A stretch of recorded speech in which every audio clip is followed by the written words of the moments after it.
ఈరోజు శుక్రవారం దినాన మనం ఈరోజు ఏం నేర్చుకుంటున్నామంటే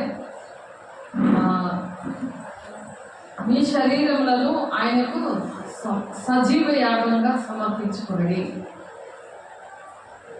అని దేవుడు ఈరోజు మాట్లాడుతున్నారు. దాని ముందుగా మనము పాడుకుందాము.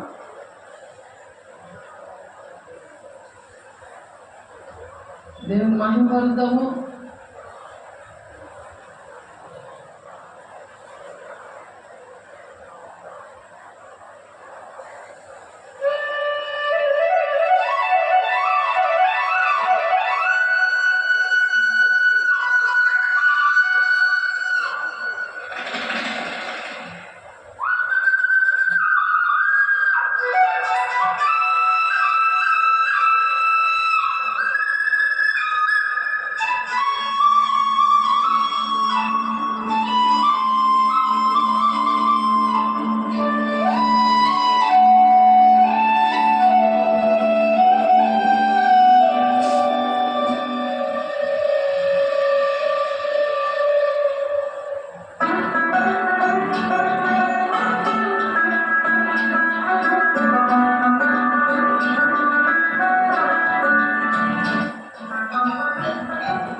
మహిమ కలుగుగాక.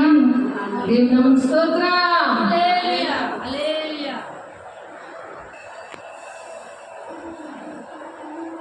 ఈరోజు మనం ఏం మాట్లాడుకుంటున్నాము? మీ శరీరం కనుక ఆయన్ను సజీవ యాగంగా సమర్పించుకోండి. మన శరీరాలు ఎలా సమర్పించుకోవాలి? సజీవ యాగంగా, అంటే పనికొచ్చే పాత్రగా. అది పనికి రాకపోతే నువ్వు జీవిస్తున్నావే కానీ నువ్వు మృతుడవే అంటున్నారు. కాబట్టి సజీవ యాగంగా దేవుడు నీ శరీరాన్ని సమర్పించుకోమంటున్నాడు. సమర్పించుకున్నప్పుడు ఇప్పుడు మనం కనురెప్ప పాటలోనే దేవుని రాజ్యానికి వెళతాము, సంఘం సిద్ధపడి ఉండాలి అనే విషయం నేర్చుకుంటున్నాం. ఇప్పుడు దేవుని రాకడ సూచనలు ఎన్ని జరిగాయో అవి అర్థమవుతాయి. సజీవ యాగంగా సమర్పించుకోలేదే అనుకో, ఇదేదో కథలాగా వినేసి ఉంటే ఎవరికి నష్టం? అది ఎవరైతే సజీవ యాగంగా సమర్పించుకుంటారో ఆడనే దేవుడు తీసుకెళ్తాడు. ఎన్ని శ్రమలు వచ్చినా, ఎన్ని బాధలు వచ్చినా, ఎవరు నిందించినా వాళ్ళందరినీ పక్కన పెట్టి, అవన్నీ పక్కన పెట్టి నువ్వు సజీవ యాగంగా మన శరీరాన్ని దేవునికి సమర్పించుకున్నప్పుడు అవి ఏమీ నీకు చెయ్యవు. దాని విషయంలో నువ్వు బాధపడవు, కన్నీరు కార్చవు. ఎంత వేదన ఉన్నా, దుఃఖం ఉన్నా, డబ్బులు లేకపోయినా, ఎవరు నిన్ను పట్టించుకోకపోయినా, నువ్వు చెప్తున్న మాటలు దేవుడి మాటలు వాళ్ళు వినకపోయినా సరే, దేవుడు నీకు తోడుంటాడు. ఎందుకు అంటే ఆయన స్తుతిస్తూ ఉండాలి ప్రతి దానికి. మరి యోగు భక్తుడు తనకున్న ఆస్తి, బిడ్డలు, సమస్తము కూడా అంత ధనవంతుడైన వాడు. ఆయన పోయినప్పుడు సాతానుడు అధికారం తీసుకుంటాడు. నువ్వు అవన్నీ ఇచ్చావు కాబట్టి నేను ప్రేమిస్తున్నాను, అలా నిన్ను స్తుతిస్తున్నాను. రోజు ప్రతి ఒక్క బిడ్డ కోసం కూడా ఆయన ఏదైనా తప్పు చేస్తారేమో అని ఉదయం లెగ్గానే బలి అర్పిస్తూ ఆయన ప్రార్థన చేస్తూ ముందు జాగ్రత్తగా చేస్తూ ఉన్నాడు పిల్లల కోసం.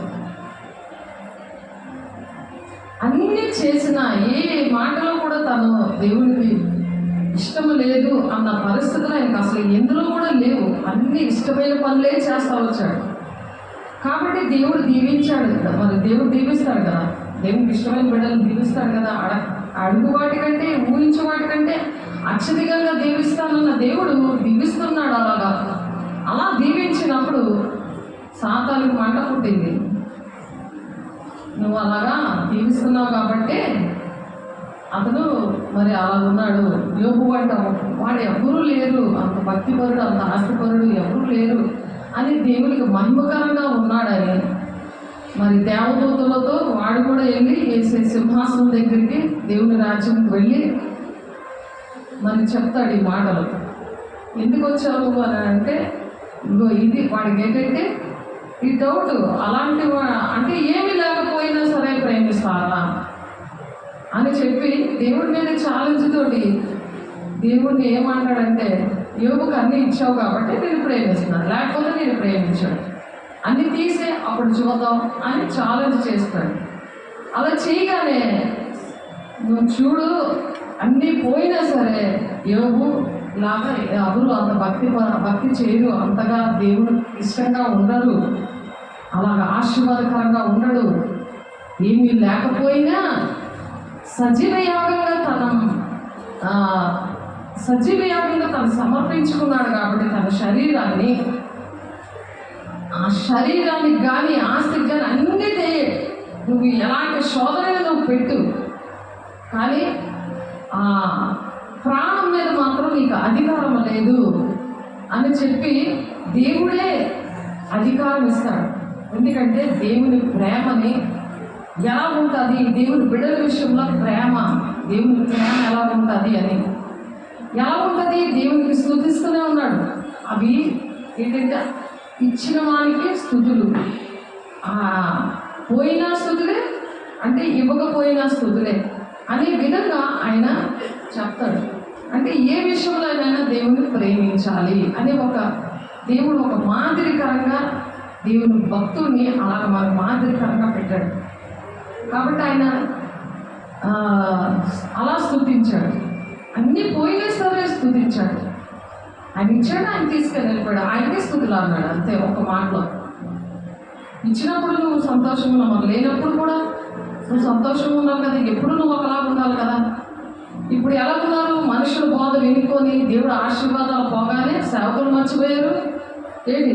దేవుడిని మర్చిపోయారు. దేవుడు ఫస్ట్ మర్చిపోతారు, సేవకులు ఎలాగ మర్చిపోతారు, సంఘాన్ని ఎలాగ మర్చిపోతారు. సజీవ యాగంగా వాళ్ళు అప్పచెప్పుకోలేని వాళ్ళు అలా ఉంటారని దేవుడు ఈరోజు మాట్లాడుతున్నారు. అలాగ ఉండకూడదు. ఉన్నప్పుడు దేవుని రాకడ ఎప్పుడు వస్తుందో, ఇంట్లో కూడా, కుటుంబంలో కూడా, దేశంలో కూడా ఎప్పుడు శ్రమలు వస్తాయో ఈ విషయాలు కూడా తెలియవు. తెలిస్తే మంచిదా, తెలియకపోతే మంచిదా? చెప్పండి. తెలిస్తే మంచిది కదా. తెలిస్తే మంచిదా కాదా? కాబట్టి సహోదరులారా, పరిశుద్ధమును అనుకూలమునై ఉన్న సజీవ యాగముగా మీ శరీరములను ఆయనకు సమర్పించుకున్నాడని దేవుని వాత్సల్యమును బట్టి నేను బ్రతిమలాడుకుంటున్నాను అని చెప్పి పౌలు గారు బ్రతిమలాడుకుంటున్నారు. అలా బ్రతిమలాడుకుంటున్నాడు ఆయన. వాత్సల్యమును బట్టి బ్రతిమలాడుకుంటున్నాం. మనకి బ్రతిమలాడుకుంటున్నాం. అమ్మ, మీరు తెలుసుకోకపోతే దేవుని రాజ్యం యుగాలు దేవునితో ఉండాలని దేవుడు ఒక ప్రణాళిక మీద ఈ భూలోకానికి వచ్చాడు. కానీ సాతానుడు నెరవేరనివ్వకుండా మరి ఒక్కొక్క రోజుకి ప్రతి తరంలోనూ కూడా దేవుడు ఒక్కొక్క బిడ్డని లేవనెత్తుతూ ప్రవచనాలు చెప్తుంటే మరి జరగబోయే విషయాలు చెప్తున్నా వినట్లేదు. దేవుడే ఆఖరికి ప్రాణం పెట్టినా ఇంకా వినట్లేదు. కాబట్టి మనం వినేవారుగా ఆ ప్రవచనాలు నెరవేరిపోతున్నాయి, మనం వినకపోతే మనకే నష్టం అని బతిమలాడుకుంటున్నాం. అందరూ దేవుని రాజ్యానికి వెళ్ళాలి, దానికి మతం కులం భేదం లేదు. ప్రాణం పెట్టినంతగా ఆయన ప్రేమించాడు అని మనం చెప్తున్నాం. అందుకనే మీరు అలా బతులాడుకొని ఇంటి సేవ మీకు యుక్తమైనది. సేవ ఇది. ఇతరులను ప్రేమించడం, ఇతరుల కోసం ఆలోచించడం. నిన్న లోకానుసారమైన బిడ్డలు, లోకానుసారమైన మరి రోమా 1వ అధ్యాయం, రోమా 12వ అధ్యాయము నేను ఇప్పుడు 1వ వచనం చదివాను. 2వ వచనంలో ఉంది, అలా ప్రవర్తించినప్పుడు పరిశుద్ధాత్మ దేవుడు ఇంత అంతని ఏడలేదు. నిజంగా ఇంత ఆగలేదు, అసలు ఆ ఏడిపే ఆగలేదు. తప్పు చేస్తున్న వాళ్ళని తన్నాలనిపిస్తుంది. అసహించుకొని ఎందుకులా వచ్చాము? దేవుని విరుద్ధంగా చేస్తున్నప్పుడు, దేవుని గాయపరిచే పనులు చేస్తున్నప్పుడు ఎందుకు వచ్చాము? దేవుడైతే వెళ్ళమన్నాడు, కానీ ఎందుకు వచ్చామని బాధ కలుగుతుందా లేదా? కానీ పరిశుద్ధాత్మ దేవుడు ఉన్నవాళ్ళు బతుకులాడుకునే పరిస్థితి. మనిషిలాగా ఉన్నప్పుడు మనిషికి అలా అనిపిస్తుంది. కానీ ఎప్పుడైతే అక్కడ చేతులేసి ఆమె మీద ప్రార్థన చేసినప్పుడు, చేతులలో వెయ్యగానే ఎక్కడలేని దుఃఖం వచ్చేసి, ఎక్కడలేని ఎవరో చచ్చిపోతే ఏడుస్తారు చూడు, అలా ఏడుపు వచ్చేసింది. అలా ప్రార్థన వచ్చింది. ఆ ప్రార్థనలోనే దేవుడు వాక్యంతో మెసేజ్ బతుకులాడుకోవడం. వాక్యంతో దేవుడు మాట్లాడుతున్నాడు. కన్నీటితో ప్రార్థన చేయడం, చేతులేసి ప్రార్థన చేసి, క్షమించి ప్రభా, వీళ్ళకి తెలియదయ్యా, వీళ్ళ తల్లిదండ్రులకు తెలియదు, వీళ్ళకి తెలియదు, నిన్ను నమ్ముకున్నారే కానీ నీ గాయాలు రేపి నిన్ను బాహాటంగా స్వీకరించే పరిస్థితులు ఇక్కడ తెలియదయ్యా వీళ్ళకి. అది సైతాన్ స్ట్రైల్ మీటింగ్ లాగయ్యింది.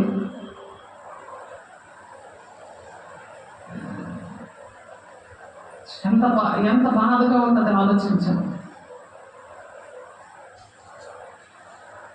అయితే ఇక్కడ 2వ వచనంలో ఆ మాట ఉంది. ఇక్కడ మీరు లోక మర్యాదలను అనుసరింపక ఉత్తమమును అనుకూలమును సంపూర్ణమునై ఉన్న దేవుని చిత్తం మీద పరీక్షించి తెలుసుకున్నట్లు మీ మనస్సు మారి నూతన మొదటి వల్ల రూపాంతరము పొందుడి. మనస్సు మారి రూపాంతరం అంటే నీ పాప జీవితం పోవాలి.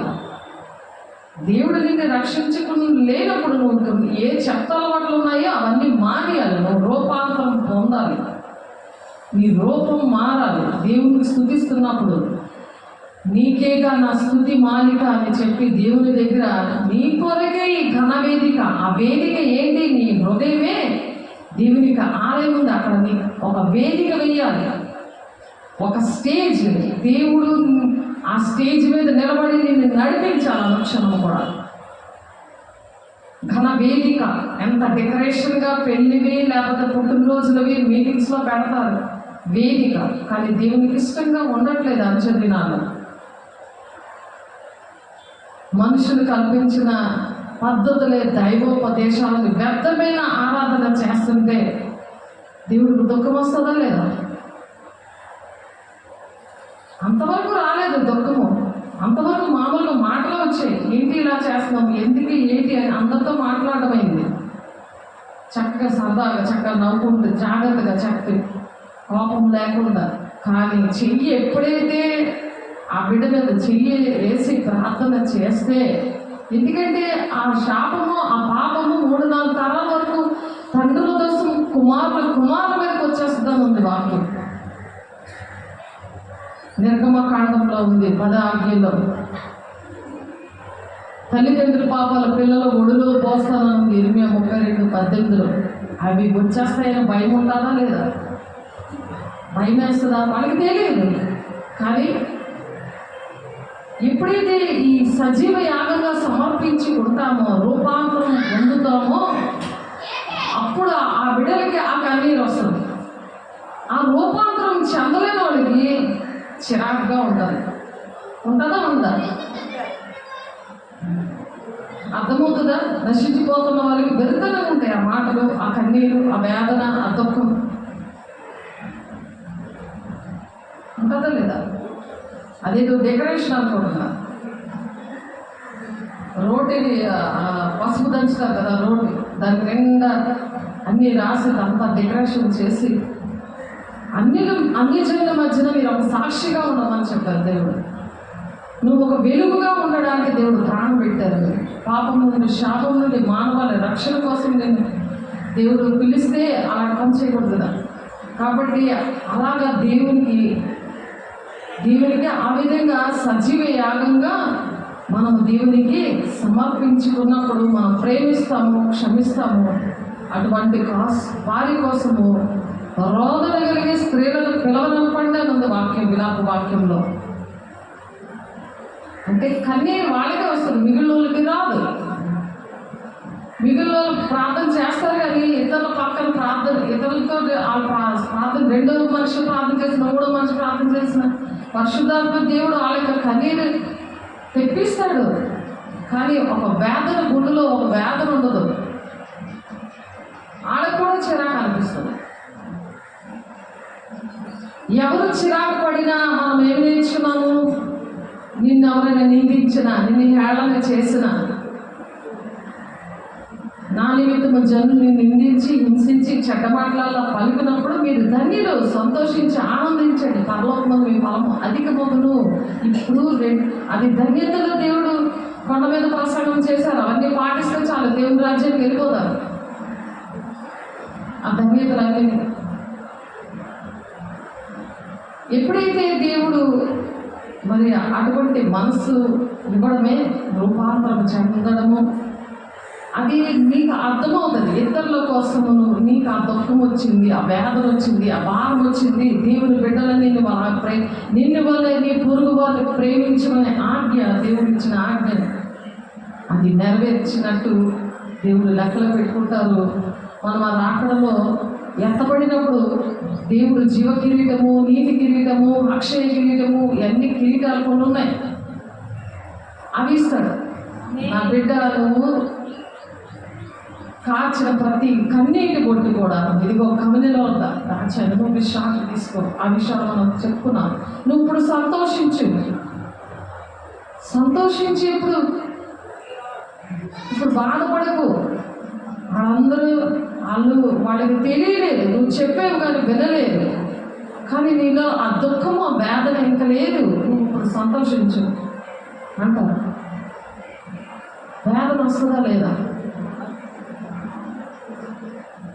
ఆ రూపాంతరం చెందారా లేదా అని ఆ లోక మర్యాదలు అనుసరించిన వాళ్ళకి వీళ్ళు రూపాంతరం చెందారు కాబట్టి వీళ్ళకి దుఃఖం వచ్చింది అని అర్థమవుతుంది. రూపాంతరం చెందకపోతే ఆ సజీవ యాగంగా దేవునికి ఆ శరీరాలు అప్పచెప్పకపోతే అర్థమవుతుందా?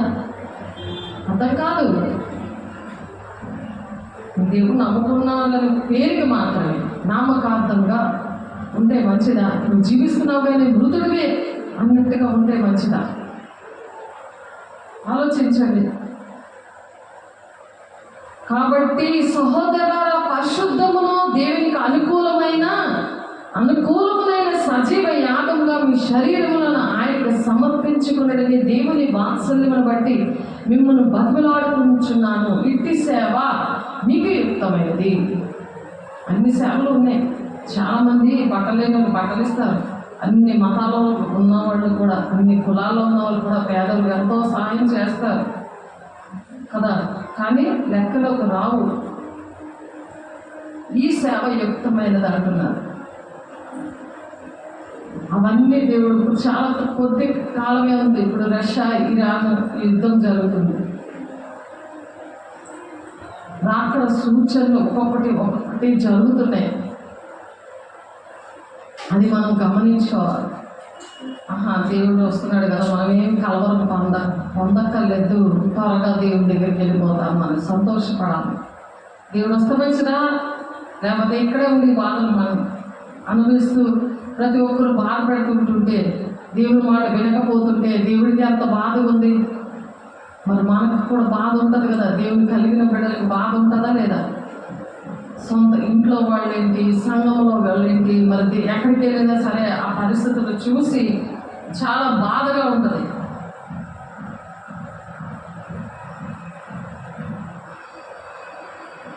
కాబట్టి మీరు ఈ లోక మర్యాదను అనుసరింపక అనుకూలమును సంపూర్ణమైన దేవుని చిత్త మీద పరీక్షించి తెలుసుకున్నట్లు మీ మనసు అనేది మారిందా లేదా ఎప్పుడు మనం చెక్ చేసుకుంటూ ఉండాలి.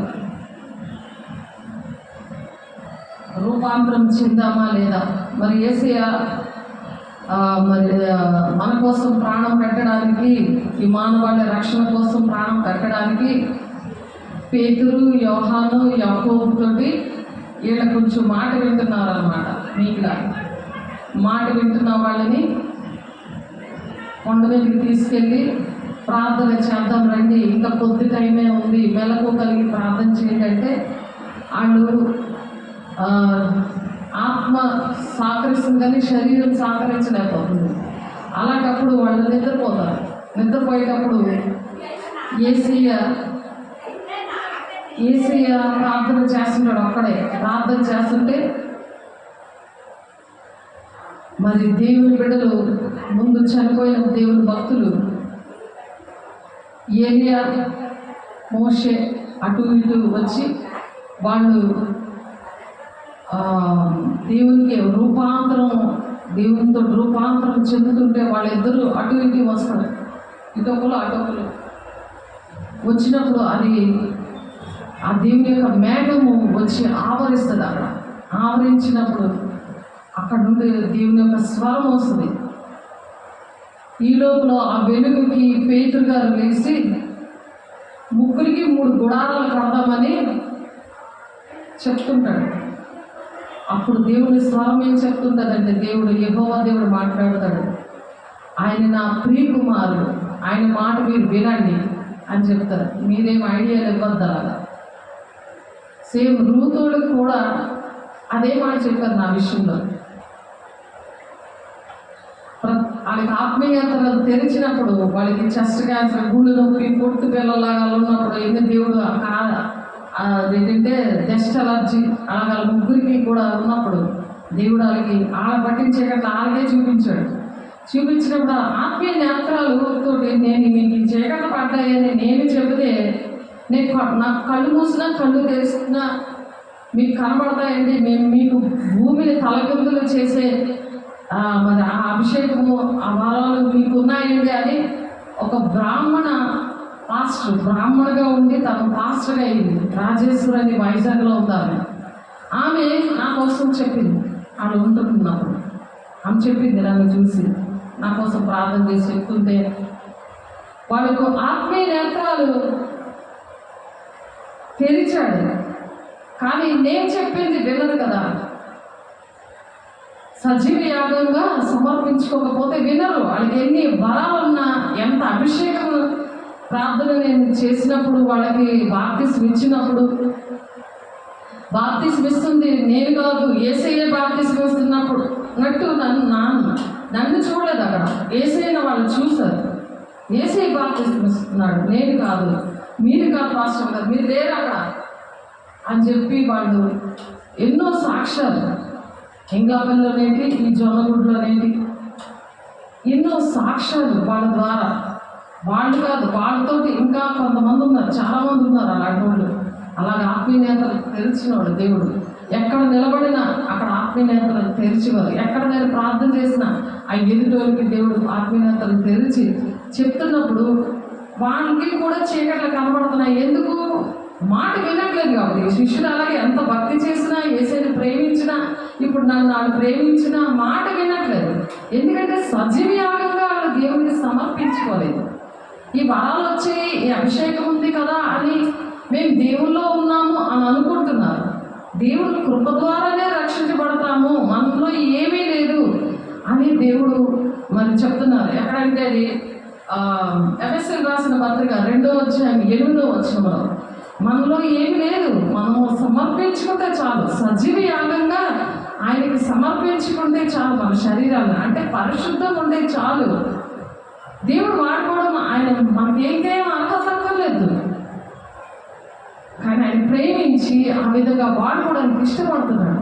మరి వీళ్ళకి ఏంటంటే అహంకారంతో మాకు ఇంకా మేము పరిశుద్ధులమే, మాకు దేవుడు ఇలా వాడుకుంటున్నారు అనే అహంకారం అనేది సాతాను పుట్టిస్తాడు. దీన మనసుల దగ్గరే దేవుడు ఉంటాడని వాక్యం చెప్తుంది. యెషయా 57:15 మహోన్నతమైన స్థలంలో ఉన్నప్పటికీ కూడా దీన మనసు అనే హృదయం ఎవరికైతే ఉంటుందో ఆ హృదయంలో నేను నివసిస్తాను అంటున్నాడు. ఆయన నివసిస్తున్నప్పుడు నీకు ఏమేమి పొదువే ఉండదు. అందుకే మనుషుల నమ్మటి కంటే, రాజుల నమ్మటి కంటే యెహోవా ఆశ్రయించడం మేలు అని అందుకే చెప్తున్నాడు. శాస్త్రంలో పరిశీలన ఏం చేశారని చెప్పారు కానీ వాళ్ళు చేయలేదు. సజీవ యాగంగా ఎప్పుడైతే సమర్పించుకుంటారో అప్పుడు చేయగలం అన్నమాట. అహంకారం రాదు. ఏ వరాలు వచ్చినా, ఎంత అభిషేకం కొరతలేని ఆత్మ వచ్చినా, దేవుడు వాడుకుంటున్నా అహంకారం రాదు. వాళ్ళ దీన మనసులోనే ఉంటారు. పరిశుద్ధాత్మ దేవుడితో కన్నీరు కారుస్తారు. ఎవరైనా వినకపోతే బాధ కలుగుతుంది. దేవుడు మనసు అది ఆలోచించాలి. కన్నీరు చుక్క మీద వచ్చేది కాదు వాళ్ళకి. తెలుస్తుంది కదా మనకు, మనం సరదాగానే ఉంటాం, అందరికీ ఇష్టపడతాం, దేవుడు పనులు కార్యాలు అవుతున్నాయని చాలా ఇష్టంగా ఉంటాం. కానీ కన్నీరు ఒక వేదన, దుఃఖము, ఒక భారము నీకు ఎవరో చెప్తే చేయడం కదా, చెప్పకుండానే నువ్వు బయలుదేరడం, ఇవన్నీ ఉంటాయి కదా. ఏదో హోంవర్క్లో వెళ్ళి సువార్త చేసుకొని వచ్చేయడం, మళ్ళీ వచ్చేటప్పుడు శుభ్రంగా చీకట్లో పెట్టుకొని రావడం. సువార్తకి వెళ్ళినప్పుడు దేవుడు అభిషేకించి వరాలించి పంపించినట్టు నేను పంపించాను. దేవుడు నన్ను అలా నడిపించాను.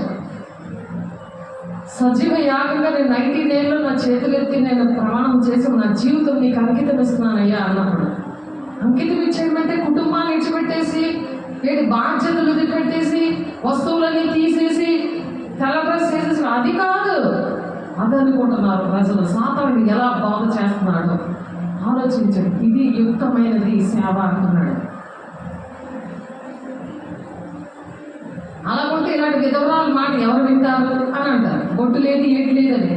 బొట్టు ఎందుకు పెట్టుకోమో? సజీవుడైన దేవుడు మనతో ఉన్నాడు. ఆయన మన మీద ఆ నుదుటి మీద ముద్రిస్తాడు, దేవుని పేరుని రాస్తాడు అని ఉంది. ప్రకటన 14వ వచనంలోని 1వ వచనంలో ఉంటుంది, మళ్ళీ చాలా దిక్కులు ఉంటుంది. అది ప్రకటన 3వ వచనంలోని 10, 11, 12 వచనంలోనే మొత్తం నడినెత్తుంది అరిపాదం వరకు దేవుడు వాళ్ళ మీద నా పేరు రాస్తానే ఉంటుంది. వద్దా దేవుని సొత్తులాగా, దేవుని బిడ్డగా, దేవునికి ఇష్టంగా నేను ఉంటానని ఆమెనని చెప్పండి, లేకపోతే అవునని చెప్పండి. దేవుడు ఇష్టపడుతున్నాడు. ఎందుకంటే ఆయన చూస్తున్నాడు కదా, నా బిడ్డలు ఎలా రెస్పాండ్ అవుతున్నారు, ఎలాగున్నారు అని ఇష్టపడుతున్నాడు కదా. కాబట్టి వాళ్ళకి చూపించినప్పుడు వాళ్ళు వినలేదు. వాళ్ళకి చూపించారు దేవుడు. అన్నీ ఇంకా దేవుని ఆత్మీయ నేత్రాలు ఉన్నాయి కదా, జ్ఞానేంద్రాలు ఉన్నాయి కదా అని చెప్పి ప్రతి చిన్నది కూడా దేవుని అడగడం స్టార్ట్ చేశారండి. ప్రతి చిన్నది కూడా శరీరానుసారమైన అడగకూడదు, ఆత్మానుసారమైనవే అడగాలి. అర్థమవుతుందా? ఆత్మానుసారమైన అడగాలి, శరీరానుసారమైన అడిగినందుకు దేవుడు ఒక మాట చెప్పారు, మీ పాస్టర్ గారి మాట వినండి అని.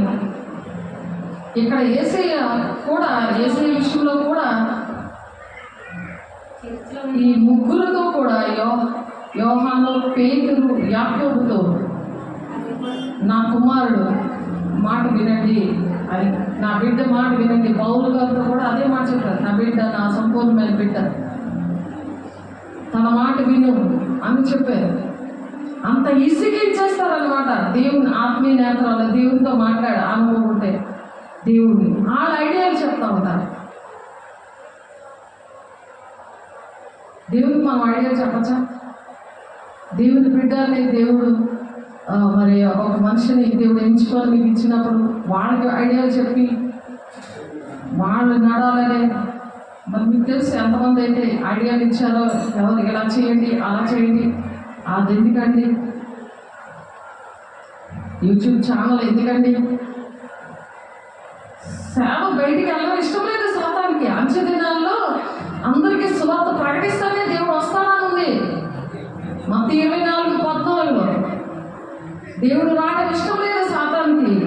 అందరు పిల్లల్ని కూడా దాని రాజ్యంలోనికి, రాజ్యం నుండి మరి దాని రాజ్యాన్ని స్థాపించుకోవాలి, దాని దగ్గరికి తీసుకెళ్ళిపోవాలి అని, నాకు దక్కలేని సింహాసనము, నాకు దక్కలేని కిరీటము, ఆ జీవ కిరీటము నాకు దక్కలేనిది వాళ్ళకి ఎందుకు దక్కాలి దేవుని పిల్లలకి అని పగబెట్టాడు. అది జ్ఞాపకం రావట్లేదు వాళ్ళకి, అటువంటి వాక్యం వినడం ఇష్టం ఉండట్లేదు. కొద్దిమంది భయపడద్దు అని చెప్తున్నాడు. అందుకే కొద్దిమందే వెళ్తారు, అందరికీ ఇష్టం ఉండవు. అన్ని శరీరానుసారమైనవి ఇష్టం అవుతాయి, ఆశీర్వాదకరమైన మాటలే ఇష్టం అవుతాయి. ఇష్టమవుదు. వాళ్ళు చెప్పిన మాట వింటేనే వస్తారు, వాళ్ళు చెప్పిన మాట వినకపోతే రాదు. ఫోన్ చేయరు, మళ్ళీ బాధ వస్తే మాత్రం ఫోన్ చేస్తారు. తెలుసమ్మా, బాధ వస్తే బోధ అర్థమవుతుంది, మళ్ళీ ఒప్పుకోవడం, మళ్ళీ విడిచిపెట్టడం, మళ్ళీ అంతే. ఎందుకు? సజీవ యాగంగా మీ శరీరాలని దేవునికి సమర్పించుకోండి. ఇట్టి సేవ యుక్తమైనది, దేవునికి యుక్తమైనది, దేవునికి ఇష్టమైనది అని చెప్తున్నాడు ఆయన. అప్పుడే దేవుని రాకడ సూచనలు, దేవుని రాజ్యానికి మనం వెళతాము అనే ఒక మనకి తెలుస్తుంది. మనకు ఒక భారం, ఒక దుఃఖం ఉంటుంది. మనం వెళ్ళిపోవడం కాదు. ఎంతమందిని తెస్తే అటువంటి బహుమానాలు అక్కడ ఉన్నాయని మనం నేర్చుకున్నాం. ఇంకా చాలా ఉన్నది నేర్చుకోవడానికి. టైం సరిపోవట్లేదు. అది జరుగుతుంది. కాబట్టి ఈ మాటలు దేవుడు దీవించును గాక. మరలా మనం ఎప్పుడు చెప్పుకుంటాము? ఆదివారం దేవుడు ఎక్కువ టైం చెప్పుకొని కదా ప్రార్థన చేసుకుందాం. పరిశుద్ధుడా, ప్రేమ గల దేవ, మహిమ గల దేవ, అభిషక్తుడా, నాయన సజీవ యాగంగా మా శరీరాలను సమర్పించుకోమని మనకు సహాయం ఆయన. అయా మీరు మాతో ఉండి ప్రభు ఎన్ని కార్యాలు చేశారో దాని విషయంలో ఆయన, అయా తండ్రి నాయన, కృతజ్ఞత లేని వారే, భక్తి తెలిసి కూడా దాని శక్తిని ఆశ్రయించిన వారు అంచె దినాల్లో ఉంటారు. వారికి విశేషముగా వాళ్ళకి నాయన శిక్ష ఉంటుందని కూడా మీరు రాస్తున్నారు ప్రభు. దానికి నాయన లోను కాకుండా వాళ్ళని దర్శించండి అయ్యా. భక్తి పరిమాణము చొప్పున వారికి నాయన మీరు బహుమానాలు, వరాలు, పొలాలు అయ్యా ప్రతీది కూడా మీరు పనిచేస్తానంటున్నారు ప్రభు నాయన.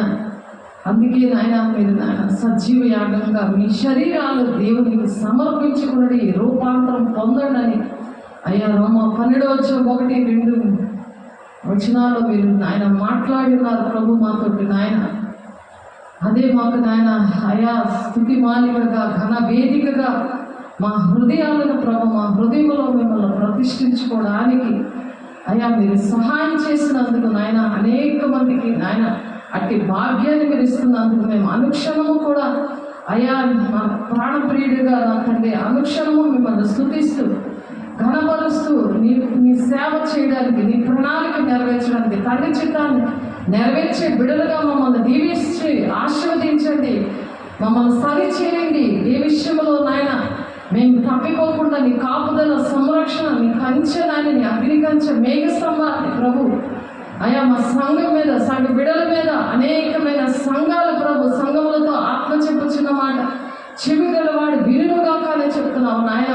జ్ఞానేంద్రాలు తెరవండి ప్రతి ఒక్కరికి ప్రభువు నాయన, మీరు సహాయం దయచేయండి. వినగలిగే చెవులు, గ్రహించగలిగే మనసు దయచేయండి నాయన. మా కలిగినంతని బలమైన హస్తాల్లో పెడుతూ ప్రభు వాక్యాన్ని నాయన వింటున్న ప్రతి ఒక్కరి బిడల్లో కూడా నాయన ఫలింపు దయచేసి ఇంకా అనేకమైన విషయాలు మాకు బోధించండి, మమ్మల్ని నడిపించండి, మమ్మల్ని నాయన వెన్ను తట్టి అయ్యా మమ్మల్ని ఆయన చక్కని త్రోవలోనండి రాజ్యానికి వెళ్ళే మార్గంలో ప్రభు ప్రతి సూచనలు కూడా నాయన మేము నేర్చుకొని నాయన అయ్యా పెళ్లి కుమార్తె సంఘము వల్లే మమ్మల్ని సిద్ధపరిచి నాయన సార్వత్రిక సంఘము వల్లే ప్రభు మా దేశాన్ని నాయన అయ్యా మా ప్రపంచం అంతటి కూడా మీరు బాగు చేసి మీ ప్రణాళికలు మీరు నెరవేర్చుకుంటున్నందుకు అయ్యా మీ ఘనమైన పాత్రలుగా, మీ చేతిలో బలమైన ఆయుధాలుగా మమ్మల్ని వాడుకొని సజీవ యాగంగా నాయన మా ప్రాణాలు, మా దేహము, మా సమస్తాన్ని మీకు సమర్పించకూడదు. ఇసే పరిశుద్ధ నామంలో బ్రతిమలాడి పెట్టుకుంటున్నాం తండ్రి, ఆమేన్. తండ్రి యొక్క దీవెన, కుమారుని యొక్క కృపా, పరిశుద్ధాత్మ యొక్క నిత్య సహవాసము సకల పరిశుద్ధులకి నా తండ్రి వింటున్న ప్రతి వాక్యమునైనా విని నాయన నడిపిస్తున్న ప్రతి ఒక్క బిడ్డని కూడా దీవించి ఆశీర్వదించి సదాకాలము కూడా మీరు నడిపించిన కాక ఆమేన్. God bless you. దేవుని వందనాలు. దేవుని దీవించిన కాక ఆమేన్.